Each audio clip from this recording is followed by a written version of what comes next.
how can you serve God so faithfully, yet at the same time suffer so constantly? That's a question that's been asked for centuries, because throughout history, pain has so often been the portion of God's people.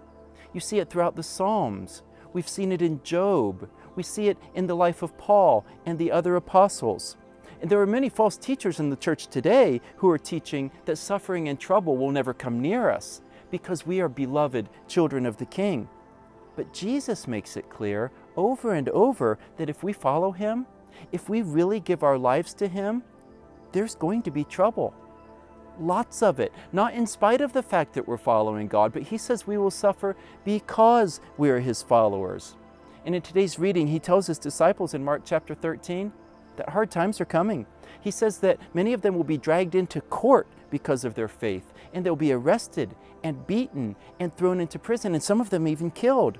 A day is going to come, He said, when His followers will be betrayed even by their own family members, that even children will take their parents and report them for following Jesus, and they'll be killed. And He sums it all up in verse 13 by saying, "You will be hated by all people because you're called by my name." But He promises that He will work in us and He will work through us in the midst of the pain. He says the gospel will be preached to all nations. He says that when we're arrested and questioned, the Holy Spirit will give us the words to say, not words to get us out of trouble, but the words that enable us to boldly proclaim Christ in the face of danger. And then He says all of those who endure to the end, through all of these troubles, through all of these trials, they will be saved. He'll come again, and He'll gather us to Himself, and we'll be with Him forever. That's a promise. But He doesn't just tell His disciples that. In the very next chapter, Jesus shows them a living example of what this means. It's one of the things I love about following Jesus. As I walk through the difficulties of life and ministry in this world, I know that He never asks me to pass through anything that He Himself has not already passed through in one way or another. Mark 14, He goes through exactly what He had just told His disciples they were one day going to go through. He was betrayed by Judas, one of His close friends, one of His chosen disciples. Judas comes with the soldiers. They arrest Him. And when that happens, all of the rest of His disciples abandon Him and run away in order to save themselves. And then Peter denies 3 times that he even knows who Jesus is. Jesus is taken before the high priest, and he's falsely accused, and he's mocked, and he's spit upon, and he's beaten. Now, He knew all of these things were going to happen well in advance. He had told His disciples on numerous occasions. But even though He knew it was coming, He didn't try to avoid it.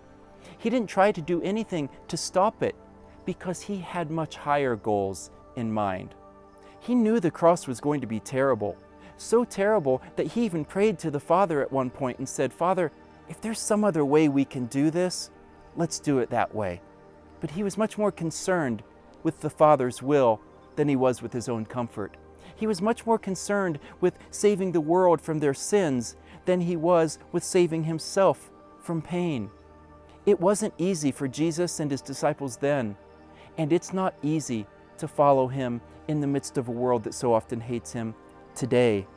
But His promise to His disciples in Mark 13 is still His promise to us. As we walk with Him, as we surrender to Him in obedience, He promises that even when it's tough, He will work in us. He will work through us. He will accomplish His purposes in our lives. The gospel will be preached.